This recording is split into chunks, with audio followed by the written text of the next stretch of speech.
Você vai abrir a sua Bíblia no livro de 1 Crônicas, está lá no Velho Testamento. Você vai abrir a sua Bíblia no livro de 1 Crônicas, capítulo 12, ok? 1 Crônicas, capítulo 12. O versículo que nós vamos ler é o versículo 32, ok? Mas antes da gente ler, eu quero orar. Deus, obrigado, Pai, por essa noite, obrigado pela Tua presença, obrigado pela manifestação da Sua glória. Deus, obrigado pelo Seu Filho Jesus, obrigado por Tua Santa Palavra, que aponta para Jesus, que nos revela Jesus, que nos mostra quem Jesus é. Que nessa noite nós possamos aprender mais sobre Jesus, possamos aprender mais sobre a Tua Palavra, e que possamos compreender o tempo que nós estamos vivendo, e como nós devemos viver. É isso que eu te peço, Pai, e te agradeço, em nome de Jesus, amém. Olha só, mano, 1 Crônicas, capítulo 12, versículo 32, 1 Crônicas, capítulo 12, versículo 32. Da tribo de Issacar, 200 chefes com seus parentes. Todos eles entendiam bem os acontecimentos daquele tempo e sabiam qual era o melhor caminho para Israel seguir. Parece muito solto esse versículo, eu já peguei esse versículo aqui. Então a galera que cola no multi, que lembrar, talvez possa lembrar que eu já preguei esse texto aqui, mas eu quero rever esse texto com uma nova aplicação, ok? É tipo aquele sermão, só que 2.0, e tipo uma continuação daquilo que a gente falou semana passada. O que é que está acontecendo aqui? Deixa eu te explicar o que está acontecendo em 1 Crônicas, capítulo 12, de forma bem rápida e simples. Tinha um rei chamado Saul, foi o primeiro rei de Israel. Saul desagradou a Deus, desobedeceu a Deus, pecou contra o Senhor. Porque ele pecou contra o Senhor, Deus então tirou o reinado de Saul e da linhagem de Saul e passou para o rei Davi. O Saul, resumindo bem a história, ok, não ficou muito feliz com tudo isso que aconteceu, e como ele não ficou muito feliz com tudo isso que aconteceu, ele começou então a querer perseguir o rei Davi, beleza? Davi então estava escondido de Saul, e aí uma galera começa a se juntar com ele, e começa a se juntar aí com o Davi, alguns guerreiros. Só que, se você for ler depois 1 Crônicas capítulo 12 inteiro, você vai ver que essa galera que se juntou com Davi não era qualquer um. Não era tipo, não tenho nada para fazer, nós vamos formar um exército aqui. Esses caras, eles eram guerreiros treinados para o combate. Esses caras aqui, eles eram os guerreiros brutais mesmo. Por exemplo, tem uma galera aqui que o capítulo fala que eles eram arqueiros tão habilidosos que o cara conseguia lançar uma flecha com a mão esquerda e com a mão direita. O cara era ambidestro no arco.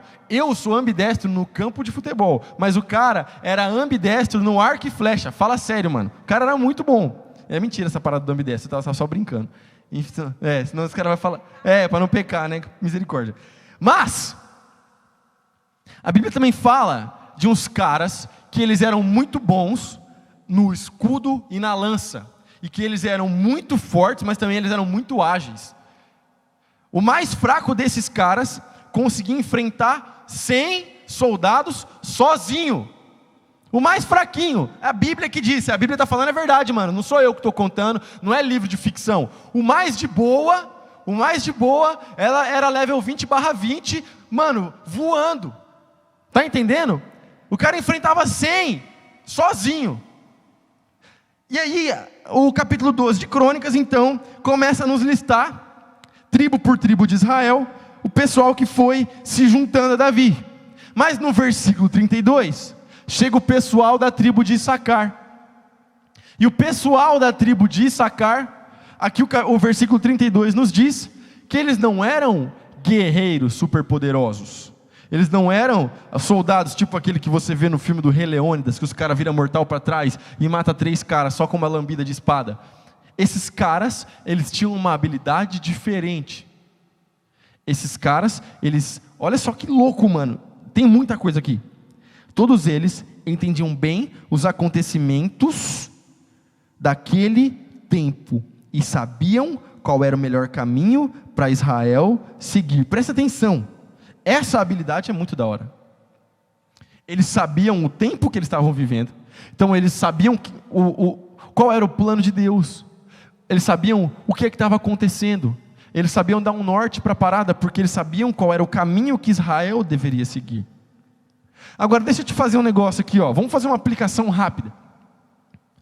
Nesse tempo que nós estamos vivendo de quarentena, coronavírus, Covid-19, nessa parada toda, aqueles que se diziam super fortes, aqueles que se diziam super crentes, aqueles que chegavam aqui na igreja, rodando, jogando a Bíblia para o alto, fazendo malabares com a Bíblia, aqueles que sabiam 400 versículos de cor, aqueles que, faziam um monte de coisa, pinta e rabisca na igreja, mas estão cheios de medo em casa, em choque, em pânico, sem saber o que fazer. Essa galera não sabe o tempo que nós estamos vivendo, não consegue compreender, muito menos o modo que nós precisamos viver nesse tempo. Em 2020, Brasil, estado de São Paulo, Marília, a melhor habilidade que você pode ter é a mesma habilidade daqueles que eram da tribo de Issacar. Conhecer o tempo que nós estamos vivendo, saber o que está acontecendo e saber o modo como nós devemos agir. Então eu quero começar e eu quero tentar te dar uma dica rápida de que tempo é esse e de como nós podemos viver. Primeira coisa, é um tempo de aprendizado. Você pode usar esse tempo que você está passando mais na sua casa para aprender sobre a palavra de Deus, aprender a amar a oração. É um tempo de família. As famílias estão reunidas de novo. E aí as famílias estão reunidas e o pessoal não senta na mesa, mano. A Jamila briga comigo às vezes em casa, porque eu quero comer rápido e às vezes eu não quero comer na mesa. E ela fala, não, a gente tem que sentar na mesa para comer, porque agora é tempo de família, é tempo de conversar. E sempre foi assim na minha casa, meu pai sempre me ensinou exatamente assim. Não tem essa de a gente ficar comendo sem conversar na frente da televisão, na frente do computador, no YouTube. É tempo de família, as famílias estão em casa. E o problema é que com as famílias em casa, a casa que deveria ser um lugar onde o estresse acaba, onde a briga acaba e onde a paz reina, a casa está sendo o lugar onde o estresse começa. A casa está sendo o lugar onde a briga começa. Então é tempo de aprendizado, é tempo de mudança de mentalidade, e é tempo de família viver em paz, viver em amor. É tempo de fazer culto doméstico, mano. É tempo de abrir a Bíblia e fazer um culto com o pessoal da sua casa. É tempo de louvar Jesus, é tempo de adoração. Esse é o tempo que nós estamos vivendo. Sabe por quê? Porque adoração é muito fácil quando está tudo tranquilo na sua casa. Adorar o Senhor Deus é muito fácil quando está tudo ok. O problema é quando não está tudo ok. É aí que a sua adoração é medida. É aí que a intensidade, a verdade da sua adoração é colocada à prova. Então a gente precisa saber que é sim tempo de adorar ao Senhor. É sim.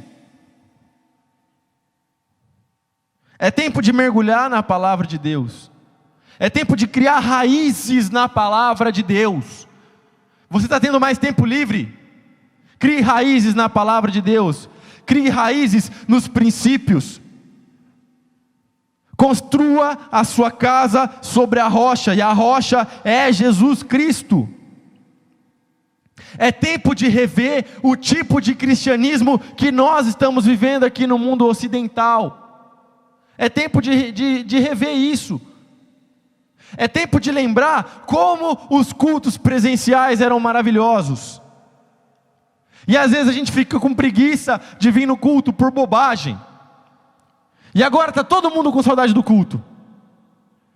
Mas quando o culto voltar, vai dar 3 meses. E talvez, se você não mudar a sua mente, não mudar o seu coração, hoje eu não quero ir para o culto. Entenda, é tempo disso. É tempo de fazer uma reengenharia na sua mente, mano, no seu coração, na sua vida. Como nós devemos viver nesse tempo? Devemos viver em paz. Davi, mas o mundo está acabando. Eu estou ligado, mas a gente tem que continuar em paz, porque Jesus Cristo está no controle. Deixa eu te falar um negócio. Nós somos chamados para esse tempo, mano. Nós somos o povo de Deus, nós somos o exército do Senhor Deus, nós somos embaixadores de Jesus Cristo. O embaixador representa a sua nação, você representa o reino de Deus. É tempo de representar o reino de Deus, nesse momento, agora. Não é tempo do cristão se afugentar, mas é tempo de você levantar a bandeira de Jesus Cristo. É tempo de você, além de levantar a bandeira de Jesus Cristo e viver em paz e pregar a paz na sua casa, é tempo de você levar essa paz para outras pessoas. Você não precisa visitar alguém para você ministrar paz sobre essa pessoa. E é muito louco porque esse tempo todo, e compreendendo o tempo, e tentando compreender na verdade, aquilo que nós estamos vivendo, eu orei muito, tenho lido a Bíblia, tenho conversado com meu pai, tenho conversado com a minha esposa, tenho conversado com alguns amigos, tenho conversado com alguns pastores, porque a gente começou o ano, e a minha primeira mensagem aqui no Ministério Multi de 2020 foi com o seguinte tema: este é o nosso ano, esse é o nosso ano. Era uma arte bem bonita que a gente colocou aqui, ó, roxa com dourado, a gente colocou aqui no telão. Esse é o nosso ano. E a gente falou da expectativa que Deus tinha colocado no nosso coração, expectativa de ganhar os adolescentes, expectativa de fazer uma revolução, expectativa de voltar o evangelismo nas escolas, expectativa de voltar o evangelismo nas ruas, nas praças, expectativa das nossas missões sociais que a gente quer fazer, expectativa de viagem missionária que a gente estava programando, expectativa de tudo isso. Foi assim que a gente começou o nosso ano. E eu, firme nessa pegada, velho. Sangue nos olhos, como diz o pastor Domingos, vamos para cima, coloca o coração na ponta da chuteira e vai, brother. E aí, logo depois, veio o Descende, mano. Quem foi no Descende, ou quem assistiu o Descende, aquele negócio foi um impulso, principalmente para a juventude brasileira, foi algo poderosíssimo, de trazer consciência de envio, consciência de missões mundiais, convocar um jejum de 40 dias, convocar a leitura da palavra, oração, santidade, evangelismo nas escolas, nas faculdades. E a narrativa do Descende era exatamente essa: nós vamos para cima, nós vamos ganhar. E saiu todo mundo lá, nós vamos mesmo, mano. E na porta do estádio a conversa era só essa. Depois do Descende, logo depois do Descende foi o Deep Conference. E aí o Deep Conference, mano, foi absurdo, velho. Porque a gente teve palavras muito profundas no Deep Conference. Reflexões muito poderosas a respeito de Deus e dos planos de Deus. Palavras proféticas para a nossa cidade. Coisas para a gente pensar, refletir e rever. Momento de arrependimento, de quebrantamento, a igreja toda de joelhos, buscando, clamando ao Senhor. Foi algo, surreal. E aí, de repente, coronavírus, e todo mundo sentindo como se isso tivesse sido um banho de água fria, como se isso tivesse sido algo que travou aquilo que a gente estava falando, como se aquilo que a gente estava acreditando e aquilo que a gente estava pregando tivesse mudado. Mas eu venho aqui nessa noite para te dizer que nada mudou, mano. Nada mudou. Nós continuamos acreditando em todas as palavras que Deus nos deu. É difícil falar isso rapidão. Deus nos deu, é difícil. Fala rapidão aí, Valdir. Deus nos deu. É difícil, né? Nós continuamos acreditando em todas as palavras que Deus nos deu. Continuamos acreditando em todas as palavras que Deus deu aos seus profetas, aos profetas da nação brasileira, aos pastores que são como pilares da fé na nossa nação. E nós continuamos acreditando em cada uma dessas palavras. Então, essa parada de quarentena, essa parada que nós estamos vivendo, isso não é um banho de água fria, isso não é uma mudança de planos, isso para mim é algo muito simples. Me dá minha paradinha aqui, por favor. Quando eu era criança, meu pai me dava uns carrinhos. Ele me dava uns carrinhos de fricção. Eu nem sei se ainda chama assim. E eu também não sei se as crianças de 2020 brincam com carrinhos de fricção. Mas eu brincava. Eu era essa criança que brincava de carrinho. E o massa desse carrinho aqui é que para ele ir para frente, você tem que puxar ele para trás. Então, para que essa paradinha aqui ande, consegue pegar dentro dessa câmera?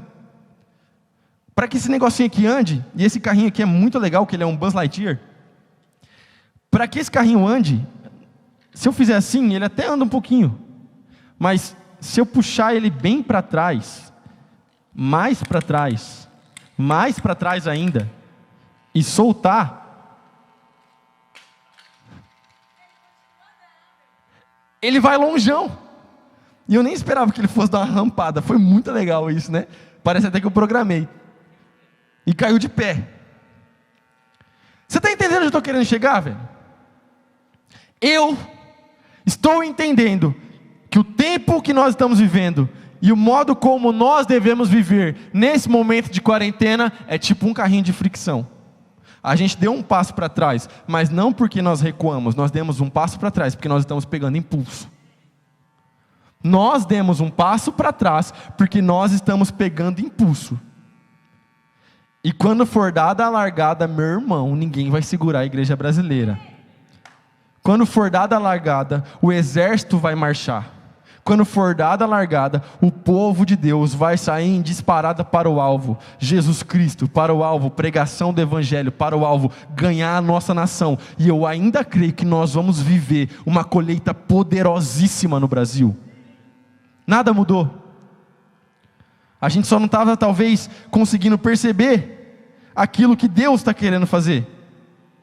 Continuamos os mesmos. Continuamos com a mesma visão, com o mesmo propósito. Os tempos são difíceis, sim, mas Deus está no controle de todas as coisas. Deus é soberano e Deus é o nosso Pai. E nesse momento, tome posse do Salmo 23 na sua vida e confie no Senhor. Eu quero finalizar contando uma história. Algo que eu vivi e algo que me marcou muito.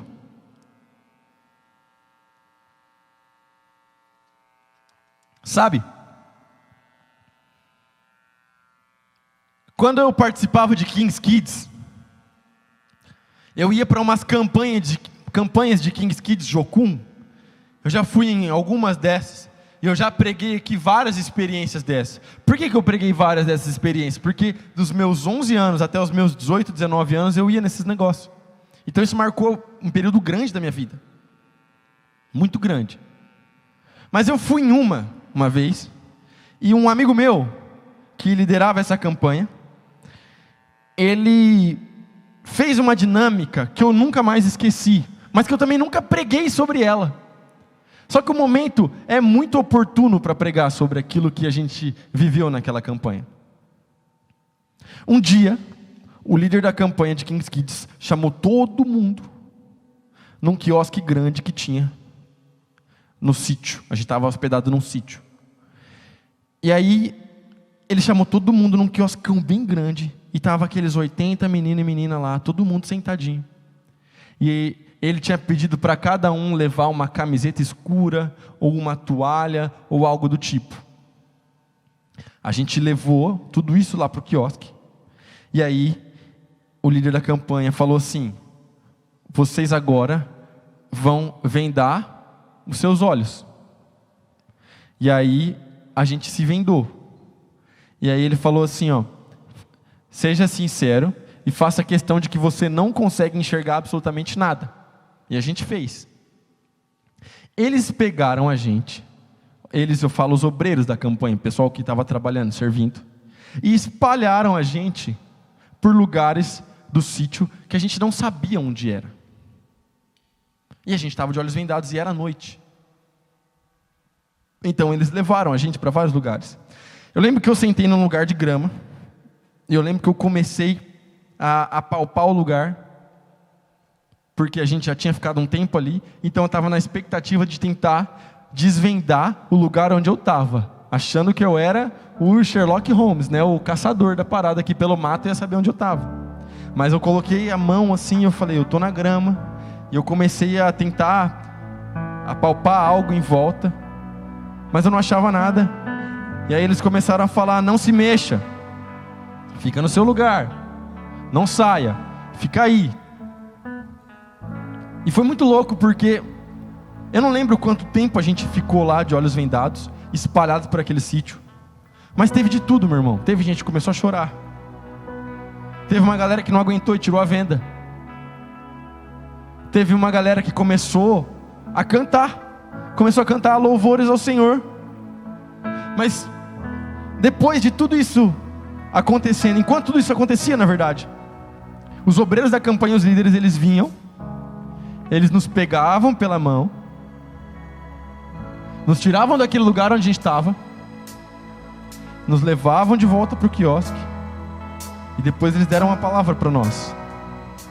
E a palavra foi mais ou menos assim: mesmo que tudo pareça escuro, mesmo que você não consiga enxergar nada, mesmo que você tenha perdido as esperanças, mesmo que você tenha cansado de esperar, continue confiando, porque Deus está no controle, porque Deus sabe de todas as coisas, porque Deus vai te guiar pelo caminho, e Deus vai te trazer de volta em segurança. E aquele momento marcou a minha vida, e eu nunca mais esqueci disso, meu irmão, minha irmã. Nunca mais esqueci disso. Nesse tempo de 2020, nós estamos vivendo exatamente a mesma coisa. Talvez você não saiba muito bem o que está acontecendo. Talvez você está se sentindo perdido, sem esperança. Talvez você clamou por uma resposta de Deus, mas a resposta de Deus ainda não veio. Mas hoje é tempo de confiar no Senhor, de confiar que Deus vai nos guiar em segurança. É tempo de ser como aqueles da tribo de Issacar, que conheciam o momento e que conheciam a melhor forma, o melhor caminho para seguir.